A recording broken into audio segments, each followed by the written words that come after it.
What is up? Welcome to another edition of the PFF podcast. I'm Mike Renner, and we have a little special edition here. Sam Monson has been allowed in the United States for once. I don't know what Trump's thinking here, but he's right next to me in Cincinnati here for the first time doing this live. So face-to-face podcast. So this one's hopefully better than the crap we usually put out. But we got a good review. It's draft week. It is Monday on draft week. We are 3 days away from it all going down finally. I'm a little exhausted about the whole draft process. It has been it just seems like it's gone on forever at this point. This is when you need your second win, Mike. This is stamina time. This is where you dig deep, all that training, all the weights. This is what it's for. 8 coffees a day. I need to keep it going, but we'll be hitting you with some podcasts all throughout the week.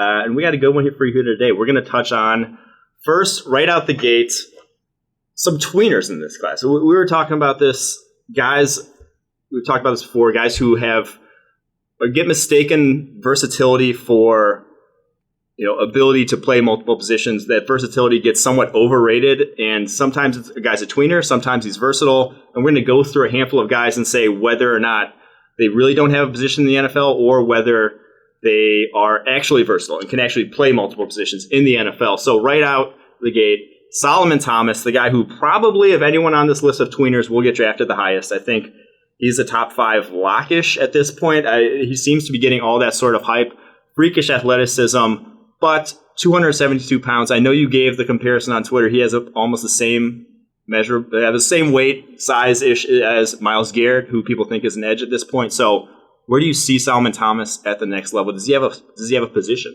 Yeah, I just thought it was interesting that, Solomon Thomas is seen as this classic tweener, this guy who can play inside, can't really play outside, just doesn't have this position. But if you look the size, the height, weight, a lot of the measurables, he's basically Myles Garrett. Now, he's not quite as explosive and didn't put up the ridiculous... I mean, he's pretty explosive himself, though. Yeah, it's not like, but he didn't put up the ridiculous measurable profile that Myles Garrett did. But Myles Garrett is seen as this prototype edge-rushing NFL, the perfect NFL edge-rushing body. He's the guy that you want. You take that, and then if you can play football on top of that, bonus. And Solomon Thomas, with almost the same profile, was seen as a guy who splits positions. And I think really it's just because that's how they played him at Stanford. He was a 3-4 end there. So you're projecting a little bit. You're saying, well, he's going to have to move outside at the next level because you don't have 270-pound interior players in the NFL, at least not many of them. So you're expecting him to kick outside, and we haven't seen him do an awful lot of that, so we don't know if he can do it. But I don't see any reason he can't. I think what you're looking at there is a Michael Bennett. You're seeing a guy who can play on the edge. He's got some speed. He's got the ability to win with his hands, with quickness, with penetration.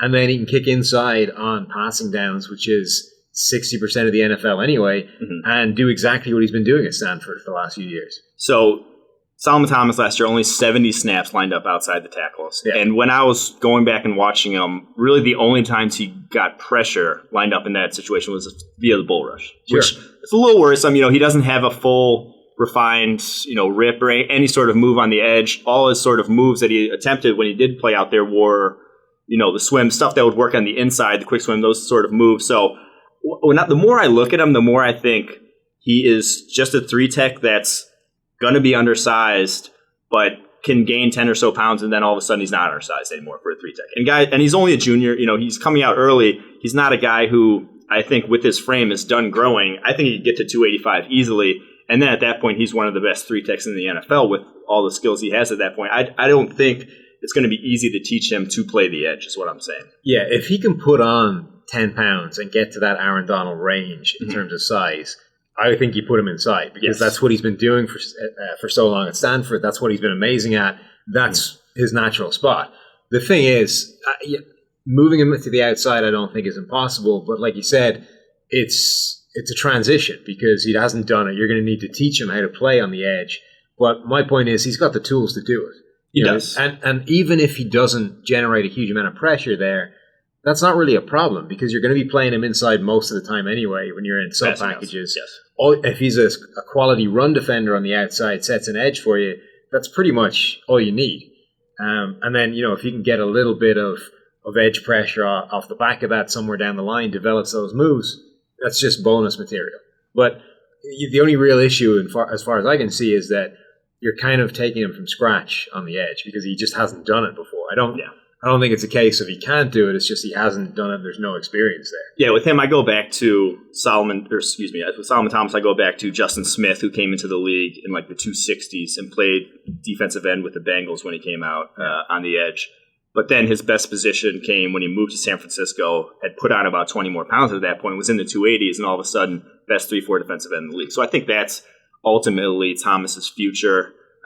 I like him as a top 5, top 10 guy. He's a freak. That's probably a good comparison as well because the league, I think, has moved on since that kind of time. And when you look at those early 4-3 defensive end Justin Smith seasons, he was actually pretty good there, but there was no... You don't kick that guy inside back then. In the early 2000s, that wasn't a thing.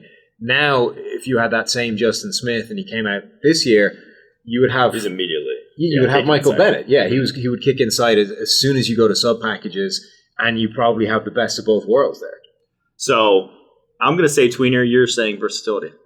Yeah, I think he's got versatility. Okay, on to Jonathan Allen, another guy in the similar mold to Solomon Thomas. Will probably be drafted lower than Thomas just purely based on that perceived athletic upside. But Jonathan Allen, I went back and actually watched the tape yesterday, and it was just ungodly how often he wins. It just never gets... It's not even how often he wins, it's just he doesn't lose because he's so technically sound with his hands, just not getting himself in bad positions.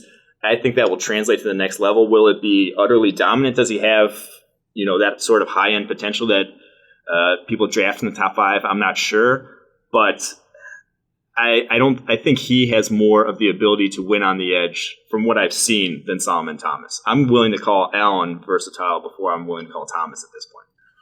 See, I would go the other way. I think Allen is a guy that works best inside, and I don't really like how that translates to the edge. Thomas, I think, I much prefer that. I think it's almost the exact opposite. So I saw Allen do it, is why I'm saying he has the push-pull on the edge. He has some moves that have already worked, and he's worked run defense as a sort of, 7-tech already and been very successful at it, So I've already seen Allen do it, and now is he a guy I want playing on the edge? No, I still want him inside as either a 3-4 defensive end or a 3 technique. But I think he has the ability to do it as a base end if you're really a team like even the Bengals or someone who's going to play bigger power ends like that. He's a really interesting guy because I saw a few things about him where, all the guys that look at these advanced athleticism metrics, Spark, and, whatever the rest of them are, they hate him because he falls below all these thresholds and all those kind of things. And they've got various baselines. So if you're not in this, if you're not hitting this line in terms of athleticism, you can't be this pass rushing, penetrating 3-tech guy. Those guys don't win if they're below a certain level of athleticism. And same, even projecting them to the edge. If you don't have a certain baseline of athleticism, you don't have the speed, the quickness to do all that kind of stuff. But Allen's this guy who the tape says it doesn't matter because he's just destroyed people doing exactly that. Is he going to be the classic example of the grading saying, what, sometimes there are exceptions to these baselines? I think so. I mean, I hope so. We're pumping him up like he should be. So we're pumping him up as the second best player in this class. If they would look bad for us if he isn't. So, like I said, it's more the not losing aspect to him. If he was... if he was a high variance type of guy where, he wins a lot but also loses a lot, that would be more concerning to me. But the fact that he just has not to this point gotten himself in bad situations isn't a risk taker type of guy. He's just playing technically sound football, sure, and then making plays on top of that. That to me is why I'm so confident in him being, a top 5 type of talent in this class. And he graded a lot higher than the rest of those Alabama defensive line guys. Yes, not even close in terms of rushing the passer. Yeah, because that's one of those things that's going to be used against him is that, Alabama just churns out this never-ending line of defensive linemen, and a lot of them get drafted high, and so far they haven't had a huge impact. But he's on a totally different level in terms of grading to where those guys have been. Yeah, he had 67 total pressures last year, which was just night and day compared to any other just interior player in all of college football. That's like, I think Hunter Dimick led the entire nation, and that was as an edge player with like 70-something. So he's almost in that sort of category, which is rare for an interior guy. I'm a fan. I'm going to call him a tweener. I'm going to call him versatile. You're calling him a tweener, though. Yeah, I think he's a tweener, but I think he'll be successful, whichever one they peg him in at. I think he has one position in the NFL, but he'll be good at that. Okay. On to another guy who probably going to go top 10. And this one, I think everyone's sort of come to a consensus on that. He is, in fact, versatile, and it's Christian McCaffrey. I don't think you need to talk about him anymore. I don't want your pants to get any tighter over there. But yeah, I think he definitely has the ability to do whatever you ask from him in an offense. Just anything you want him to do, he could do. Play tight end if you want. Maybe not that. No. Yeah, that I think is the key. Is that the pitch I've had with McCaffrey all the way along is I think he could be as good as a slot receiver, pure slot receiver, Wes Welker type, as he can be as a running back. And I think he can be very good at both of them. He could be an NFL starter at either of those positions, potentially even play out wide as a... I was going to say, people are limiting to him the slot, but he's, good size, 5'11", 202. That can win on the edge. You don't have to be... I get that the height's not there, but the size in terms of strength for a wide receiver, that's a fairly well-built wide receiver. I think that's just the Solomon Thomas thing of we haven't seen that at all. Yeah. You've seen him run routes from the slot. You've seen him and also, over the middle. He's white, so that there you go. You peg him in the slot that's immediately. That's going to be a problem. No, but that one, to me, he's versatile. Yeah. And he has that versatility. And people have been saying he's going top 10. People have been giving him guarantees for top 10 at this point, which... I was saying I don't think it's crazy. On Twitter that I would love to see somebody plot like an accurate graph in terms of, those ADP graphs where you see where guys have been getting taken in drafts and they go up and down over time, depending on what happens. If you could do that accurately to a guy's draft stock, because McCaffrey's feels like it's been all over the place. And in the last month or so, it's only been going up. Yes. He's gone from a guy who a lot of people didn't have in the first round. Yeah, I was going to say, after the combine, I called him a first-round lock, and that was kind of like... that was your edgy take back then, and since then it's only been going up. He's top 10 love now, and everyone's fairly convinced he's not getting out of the teens. That's wild. And to be honest, with the talk about Leonard Fournette going top 10, if I would all 10 days out of 10 pick Christian McCaffrey before Leonard Fournette. Yeah, absolutely. Because he just fits what modern offenses do. I don't care. You're going backwards if you pick Leonard Fournette. And Christian McCaffrey, if you use him the right way, I can see him being worth a top 10 pick, even though I'm almost never on board with running backs. That's been my only concern with him through the whole process is he going to land in a team that's prepared to get creative enough to make the maximum value out of that? Because if he just lands somewhere where they say, this is what our running back does, plug your way in there, and that's all you're going to do. I mean, I think he'll still be good, but it'll just be a waste. He can do so much more. If you don't do that, it's limiting the impact he can have. Agreed. All right, so Christian McCaffrey, versatile. On to another guy, Forrest Lamp, who we've both had the same take. We actually have this Skype chat where we're supposed to give hot takes to tweet out of our account, and about a month ago I said that I don't give a damn about Forrest Lamp's arm length. I'm playing him at tackle. He's that good. And then about a few days ago, Sam in the same chat says, Forrest Lamp's arm length doesn't worry me. He's a tackle in the NFL or something to that degree, which was just copying my take. Well, you've got to bear in mind that I try not to look at anything you ever put out there. No, that's fair. Just for my own sanity. And also, your shtick is long arms. You can't suddenly start muscling the short arm thing. I have been on the long arm train where they just don't know how to use them. Yeah. The wacky inflatable tube man type of arms that don't work. He has short arms, but they work. Yeah. That's what you're saying. So that, you've got the long arm thing. I've had the short arm thing for a while. And annoyingly, it turns out that the Joe Thomas thing is a bit of a myth. Joe Thomas was the great poster boy for everybody that wants to say that the Joe Thomas arm length, the Jerry Rice 40, all myths. That this arm length doesn't matter because Joe Thomas had 32-inch arms and he's the best left tackle in the NFL. It turns out, apparently, that's not really true. He was like 33. Yeah, Mitchell Schwartz said there was some kind of screwed up measurement. Yeah. They eventually, they remeasured him later on, and it turns out he's actually got normal sized tackle arms. So we can't hold him up as a poster boy. But I think the point does hold true. but it's now more like quarterback height in that it's become this self-fulfilling prophecy that these guys, once they hit, a certain level, and it's usually 32 as the cutoff point. If you've got 32 or shorter arms, the NFL is just not going to play you a tackle. And if you're under 6 foot as a quarterback, you're probably just not going to get the shot. Get switched up. So I think that's the deal, is that these guys just are not getting the opportunity to start and prove everybody wrong. But Lamp is the guy that should get that shot. I mean, last year at tackle, he allowed 4 total pressures all season long, which is ridiculous. And he's got these 31.5-inch arms, but I think they grew at the combine, actually. He did. They grew like an inch or something ridiculous. Yeah, it was a significant... He was hanging on a rack for a month straight, but yeah. But he is a guy that so far everything says he can play tackle. All the tape says he is not encountering problems. There's no sign of it being an issue.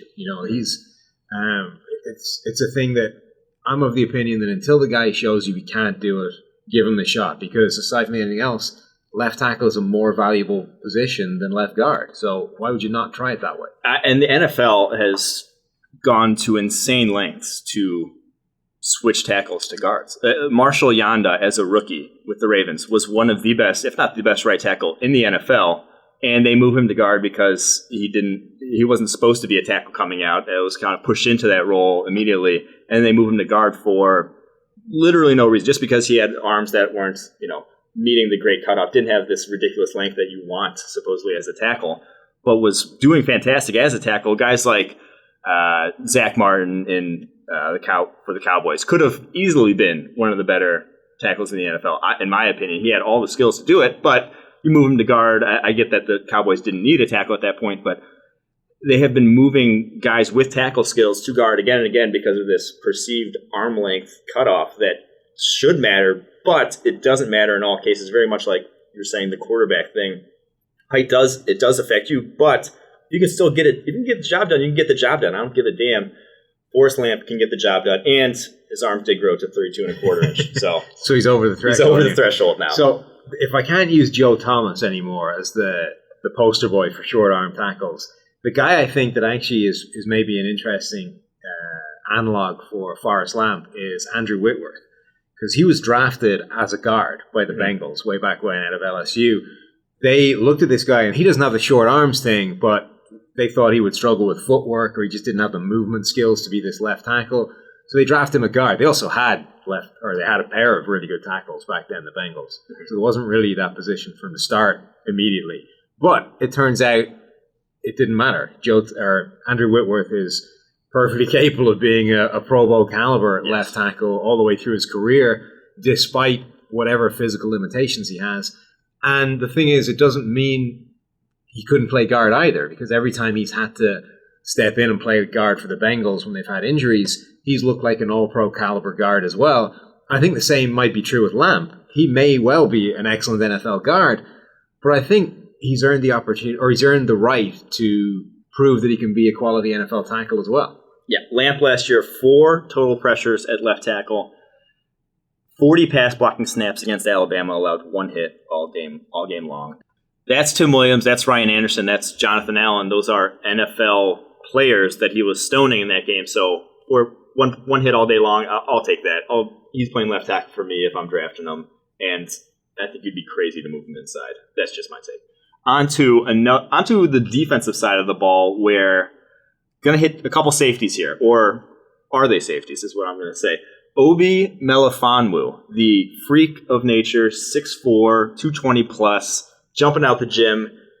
But is he a safety? Is he a corner? Is he a linebacker? Where are you playing him in the next level? See, this is the really interesting thing about the cornerback safety crossover in today's NFL, because safety used to be a place where corners would go to play once they got too slow to play on the outside. Mm-hmm. But I don't think that today's NFL that's true anymore. I think that the guys that have the speed to play safety, and certainly play free safety, have the same kind of speed to play corner. So if you get a guy with the right length, the right physical profile for you to play, you can put him a corner, and it's not good.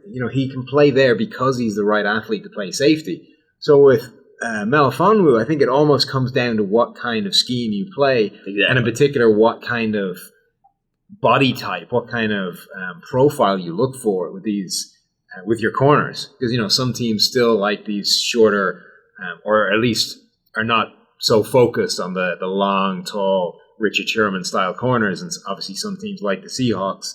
That's the profile they're chasing. And if you're looking for that kind of guy, I think you do see him as a corner, because that's potentially the more valuable position. It's where you're going to look to plug him in. But if you're a team that isn't that focused on that kind of body type on the edge, you're probably going to see him as a safety. No, I see him as definitely versatile, not necessarily a tweener. I don't think he's a free safety. I don't think you're playing him deep if you are playing him as safety. I still think you want him around the line of scrimmage to some degree. But like you mentioned, if you're a team that plays the Seattle-style press cover 3, where he's going to be up on a receiver snap after snap, I think you want him at corner. I think he has the sort of press ability and the movement skills to hold up at that position. And if you're a team that sort of plays matchups with your corner, he is, to me, one of the ultimate matchup weapons.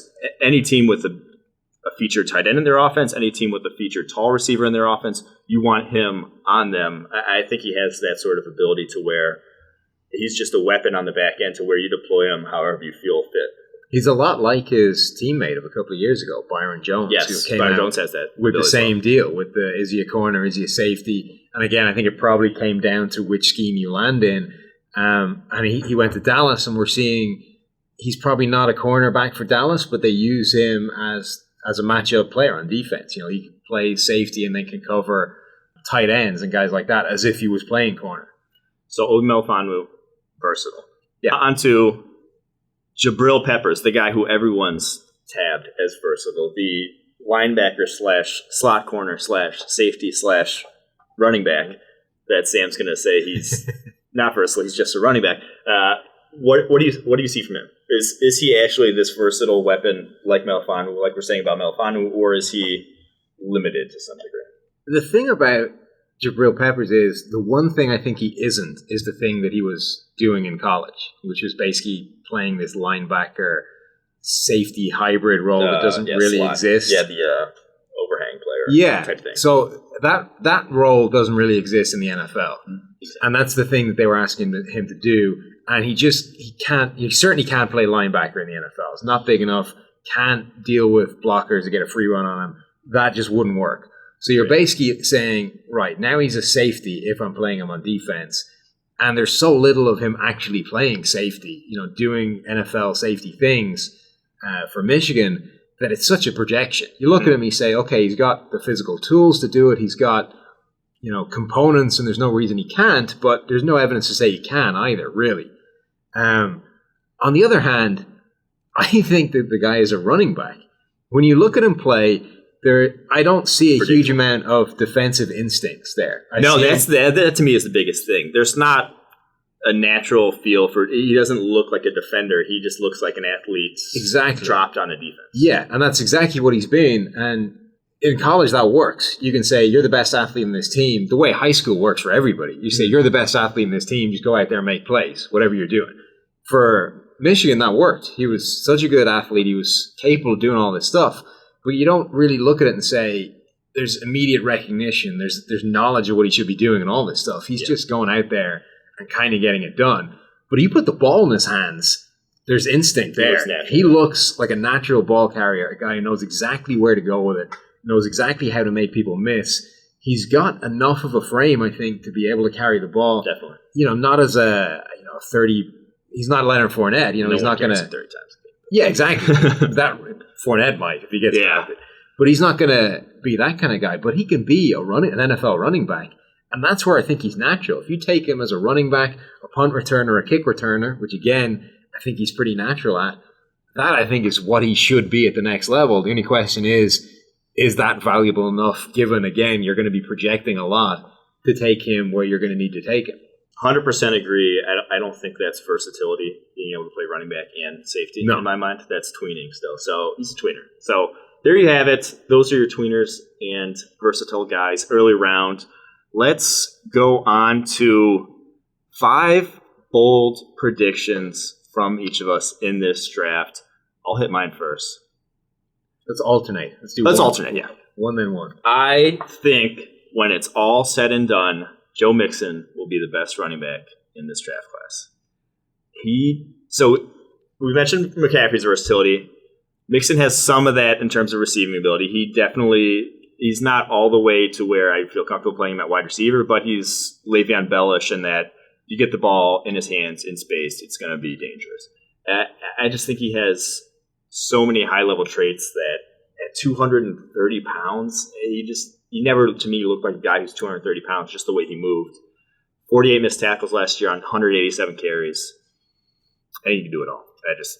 And the thing is, he's probably going to go to a good situation because it's not going to be a running back needy team that takes him in the first round. It's going to be someone in the second round, sort of adding a ancillary piece at that point. You're aware that right now, like half of the listenership and Gordon are seething at you for even giving Joe Mixon the time of day. I'm just a realist. It's going to happen. Someone's going to take him in the second round. So I'm not saying it's right or wrong. The interesting thing is, happen.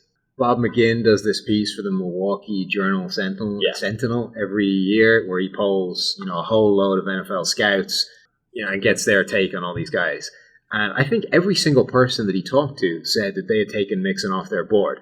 And he got through a lot of them. I don't know how many it was, but either that's a much bigger thing than people are suggesting. Because everyone agrees with you and says this guy's probably going pretty early, second round still. Now, either he got all of the people that have taken him off their board just by coincidence, or it's a much bigger percentage than people are letting on. Well, I mean, obviously the Chiefs probably haven't taken him off their board, if we're being realistic. Chiefs and Seahawks probably. They've, in recent years, drafted guys with domestic violence in the past. So yeah. No, there are definitely, there are certainly there are definitely teams that haven't. I just found it interesting that all of the, I think it was a blanket, every single one of them had said that they had either taken them off their board or, we're not interested in looking for them. Maybe it's just something that you don't want to admit to if you are in the market. Also true. So the first of my bold predictions, I think Deshaun Kaiser won't start more than 5 NFL career games. Oh, getting them. I'm trying to think. So he'll go at best late 20s.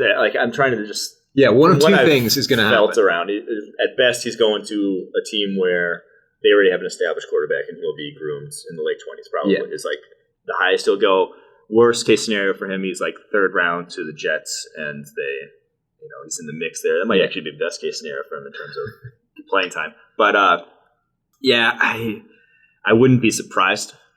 5 career games, just because he could be just a guy who gets like a Hackenberg slotted as a backup, never sort of works his way over that hump. So that I think is his worst case scenario, and the kind of best case, if you like, in terms of early playing time, is that first round pick, and he ends up getting thrown to the wolves pretty early, and it's going to be ugly. Yeah.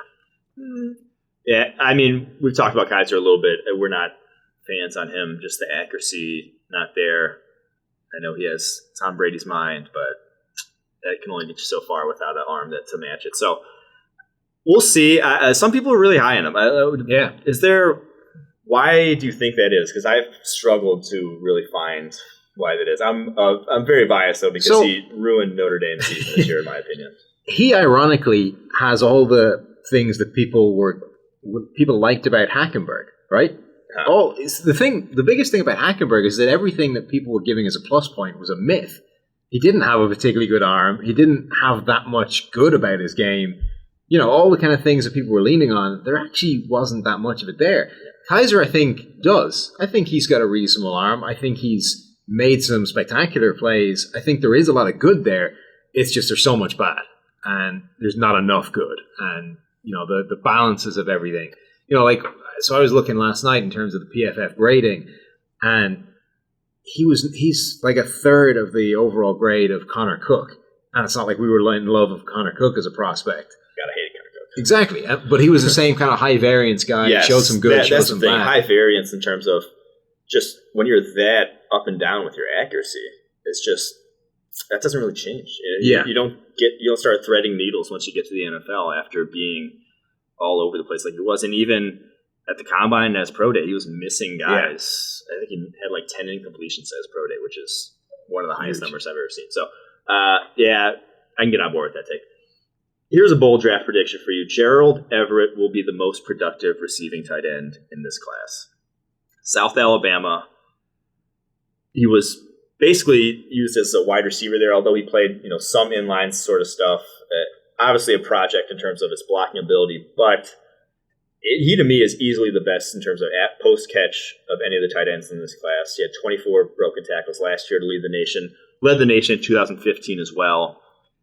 He, of all the tight ends, moves the most like a wide receiver, in my opinion. I just think he has the best. I know his testing numbers weren't as good as maybe some other guys, but they were still pretty damn good for a tight end. And I just see a natural receiver there, whereas some of the other guys don't look nearly as fluid, in my opinion. I could see that. The guy that I think you would need to beat out for that long term would be Njoku from Miami. I think he's got that. Yeah, and he's got the tight end build as well. And Njoku could have the plus of going to someone late in the first round, to someone like the Steelers or someone where all of a sudden you're featured immediately in a good team. So we'll see. I still think Everett. I really like what I saw from him on tape. He'll go second round, hopefully to some team that'll use him correctly. So this one we kind of touched on last week with the Myles Garrett. Maybe he's a little bit overrated thing. I'm doubling down on that, and I'm going to say that Derek Barnett will be a better pro pass rusher than Myles Garrett. Oh, my Lord. Oh, Sam, I can't even get on board with that. I can't even come close to getting on board with that. I love Derek Barnett, and I don't see how that happens in any way, shape, or form. I'm just like, explain yourself. So he's been, if you look at even just common opponents or SEC, Derek Barnett has been ridiculously productive. And at some point you have to say his measurables were not great, but a couple of key ones were. He had a very good three cone time. If you just put on the tape, his ability to bend and dip and turn corners around the edge is ridiculous. And that's the kind of stuff that will kill people at the NFL level. So he may never be, a particularly good run defender. He may only be a key pass rushing guy, but I don't think that's going to disappear in the NFL just because he doesn't have this spectacular measurable profile. If you were to tell me Joey Bosa is going to be better than Myles Garrett coming out, I could get on board with that. I can't get on board with Barnett. I just think he's going to be capped by his athleticism in terms of his potential. Myles Garrett he's a guy, I don't really see many flaws in his game. He obviously hasn't had the sort of super high level production that we saw from a guy like Joey Bosa, and would disappear at times like people have been criticizing him for, but all the traits are there. Everything's there for him to be Khalil Mack, Von Miller, do it all defensive end. It'll come around in time. I'm not sure he's year one going to be a huge impact, but it's coming. It would be really interesting to get PFF grading on Mario Williams in his last couple of college seasons, because that's almost Myles Garrett to me, in that he's this physical freak, amazing measurables, and he was never, he wasn't a bad player in the NFL, but he didn't turn into what people were expecting him to turn into, this monstrous phenom as a pass rusher given those athletic tools. I wonder if Garrett's the same guy. He'll be a good player. I just wonder if he'll be great. Okay. All right. That's an interesting comp, actually. Mario Williams, I like that. On to my next one. I say, this one, I don't know why I put this. Sign bold. 3 quarterbacks will go in the first 12 picks, and 4 will go in the first round. Yeah, that's kind of like what's going to happen. Yeah, that's what everyone's saying is going to happen, isn't it? Yeah, I think people have Watson now going somewhere, either 49ers or Jets. People have Trubisky going Bears. And then I think Browns or Cardinals linked to Mahomes, and after that. So and then it's just maybe didn't get that high. Who ends up if Kaiser stays in the first round. Mm-hmm. So, all right, let's keep it moving. Just you go. Sorry about that. So this isn't a particularly bold one either, but I was thinking about it earlier when we were talking. I think Christian McCaffrey can have a David Johnson-like impact on an offense. He can become this guy that, is a great rusher. What did Johnson have? 1,400 yards, something like that on the ground. Mm-hmm. But can also be this 100-catch, 1,000-yard receiving guy as well, and just completely transform an entire offense by himself. I'll say that's fairly bold, but it's not like it's surprising coming from you. Like, you've been saying that for 2 years now. So no, but then hot on the back of your quarterback take, I think we're fine. Yeah, we're going mile takes. I say 16 cornerbacks go in the first 2 rounds of this draft. Wow, that's a lot. Let me start naming them. Let me pull up my 16 that I had here. So the obvious ones: Marshawn Lattimore, Gary Conley, Marlon Humphrey, Tre'Davious White, Adoree Jackson. I think Chidobe Awuzie, Kevin King. At this point, those are, I call all those guys locks. Tre'Davious, did I say Tre'Davious White? Yep. Gosh. Marlon Humphrey. I think Sidney Jones still goes in the second round. Wow. Because he was pretty much first round lock hype, similar to someone like a Jalen Smith, to where you had him high. Someone takes him in the second round at this point. He might have been my favorite corner in the draft from going through tape. I really liked him. I think Tease Tabor goes in the second round. I think Kello Witherspoon goes in the second round. Am I up to 11 here? I think Corn Elder ends up going in the second round. I think Jordan Lewis ends up going in the second round. Rasul Douglas and Desmond King. I mean, it's conceivable. 16. That's a lot of corners to go in the first 2 rounds. Who do you disagree with? Who doesn't deserve to be there? No, you see, I don't think it's necessarily the way it's going to work. I think any of those guys could go in the second round. I think the chance of all of them going in the second round. Didn't even mention Fabian Moreau, who's probably going to go after that combine. Well, I said it, so that's my bold prediction. Yeah. Give me yours. I think Kevin King has the ability to be the next Richard Sherman. I really don't like player comparisons. You know, a lot of people try and force them and look for one for everybody. Mm-hmm. I'm only into them if they actually spring to mind. You watch a guy and you think he reminds me instantly of somebody. And Kevin King, to me, reminded me instantly of Richard Sherman as this big, long corner. So difficult to get the ball over. You know, if he's in phase, you can't get it past him because there's no window there. Yeah. And I think his tape was not as good as a Sidney Jones or some of these other corners. It was very hit and miss, but the good is ridiculous. And you can kind of see that if he gets in that Seattle system, say, and actually gets a chance to maybe even replace Richard Sherman if they move him on, I think that would be such a perfect fit for him, and he could become this incredible press shutdown corner, given his size and length. I like him. It's a lot of projection. Yeah. Like you said, there's some bad on his tape at this point. But, yeah, I think he's going higher than a lot of people are going to expect because of all these teams running the cover 3 that need the press corner. And length matters so much in that regard. A guy at 6'3" with 32-plus inch arms, and at that point, he's going to be able to play press coverage routinely. That's the length you need. So, next Richard Sherman is bold.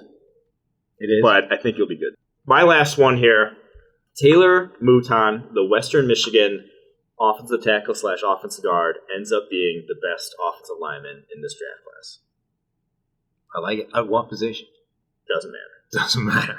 I think you play similar to Forrest Lamp. You can play tackle or guard. They had him at tackle at the Senior Bowl, which is encouraging to me that he'll play tackle in the NFL. Still crazy to me that Willie Beavers played left tackle over him last year. They had him at guard instead of Willie Beavers, which that's why they didn't go undefeated that year, apparently. And they went undefeated last year when they moved him to tackle. That was the only reason. The only reason. Okay.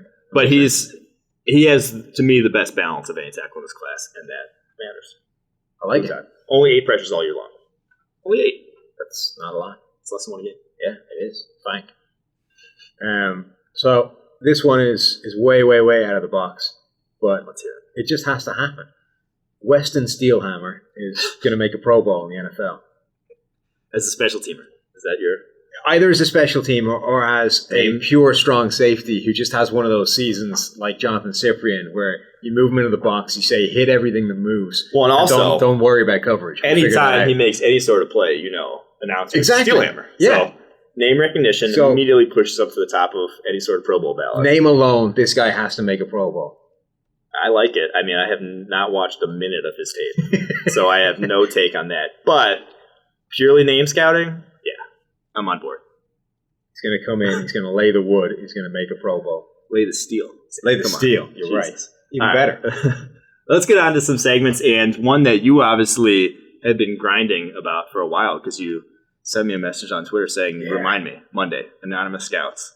They've been grinding my gears. I hate this period where everybody has an article coming out quoting an anonymous scout says some crap about whatever player they're talking about. And because there's so many of them, you have no idea who the hell it is. And the thing people don't get about scouts, right, is it is a very, very low-paying position for the majority of the time. People talk about these guys at 25 at 25. You get $25,000 a year at the age of 25, and that's your job, right? Typically, people earning that at that age are not high-quality individuals. They're just not. And when they are, they get moved on pretty quickly to a better position, a director of scouting. So when you're just quoting me an anonymous scout, that could be anybody. And that person, by and large, could be somebody that I wouldn't take their opinion on anything. So there's so much quoting of all this, and so little of it bears any resemblance to what you're seeing. And it's so frustrating that people put that amount of stock in it. I can't get on board with this because I'll say I like them for when it's a character evaluation. When it's someone saying, like, the strength coaches hated him there, he wouldn't work at all. Stuff like that. Yeah. Because, but again, you won't get that anywhere else. And two, there's like really no reason to like make that stuff up. But the important part of that is that it tends to be a secondary source. So the thing you're actually interested in is the strength coach saying X about a guy. You're not interested in the scout, the anonymous scout who says, you know what, I think this guy's an asshole. No, I agree. Because then you get into fake smile scouting. And nobody likes that. I like that. Yeah, that was great. That was drama. But I do when it's just a guy's opinion, being like, this guy can't play. This guy can't flip his hips. It's like I don't give a shit what this guy actually has to say. He's on the bottom of the totem pole of an NFL team where they get stuff wrong routinely. So why am I even listening?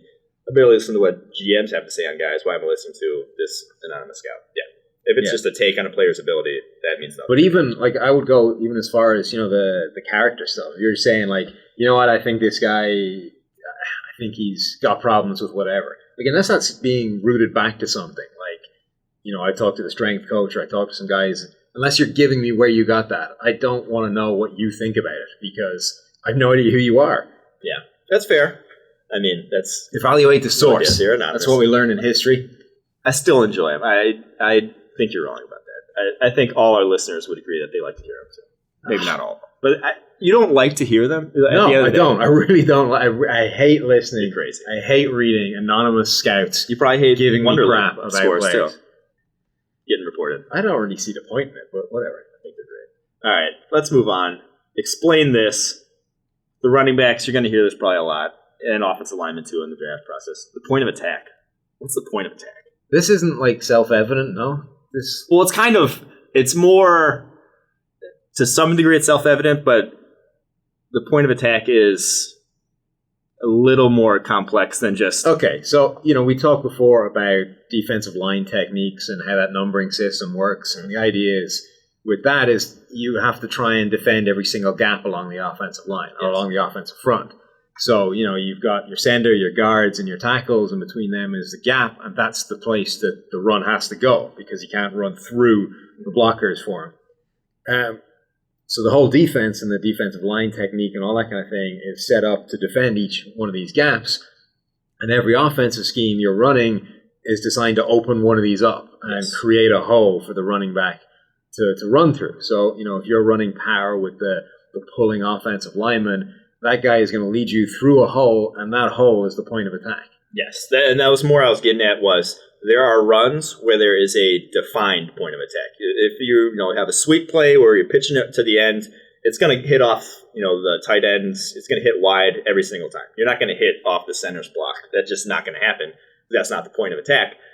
On other plays, though, so there are certain plays like that, pitch plays, power, ISO right through the middle where there is a defined point of attack that they're trying to open up. But then other plays like inside zone, outside zone, it's more fluid in that the running back has to find the point of attack.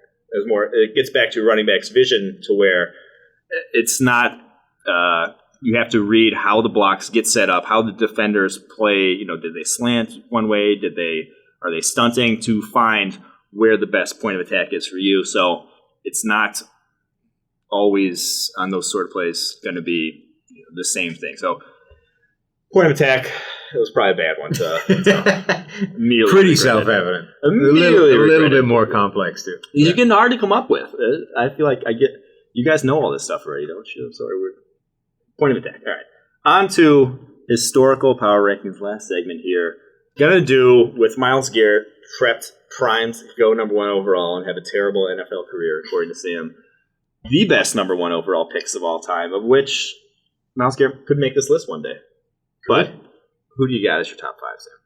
It's actually surprising how bad like all the number 1 picks are. That's exactly the point I was going to make. There really aren't that many number 1 picks that have been amazing. You look through the list and saw. I kind of went after your list and looked at the guys you had. I was like, there must be better people than that. There's no way those are the top 5. And yet, I couldn't actually disagree with that many. Mm-hmm. So I start with the ones that we have common. And I think Peyton Manning is definitely the best number 1 overall pick. Yes. One, he's arguably the greatest quarterback ever. Obviously, him or Tom Brady or Joe Montana, if you want to go back that far. The other reason is that it meant you didn't draft Ryan Leaf, which is a huge bonus in their favor.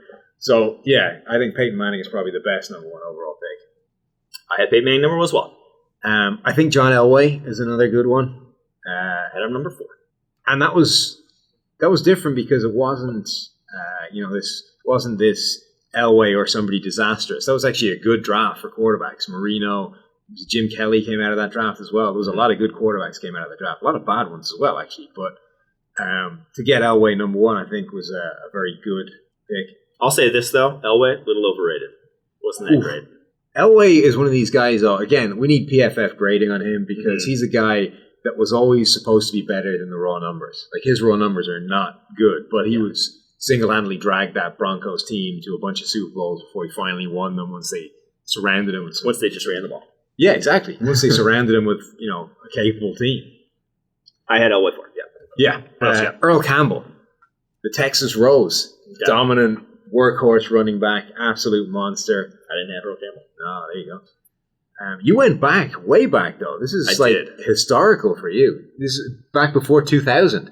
I couldn't believe it. I thought I went 2 guys back before before I was born. Paul Hornung at number 2. Yeah, Paul Hornung. Hornung. No, I don't really know anything about him. Didn't actually do much research, but I know he was good. Yeah. And is in the Hall of Fame? He is. Won a few Super Bowls? He did. But then everybody with the Green Bay Packers back then won a few Super Bowls. That's fair. But yeah, he was good. Went to Notre Dame also. Go Irish. Number 2, Paul Hornung. This is pretty much Notre Dame plus Green Bay plus Super Bowls. Yeah, I see where you're going there.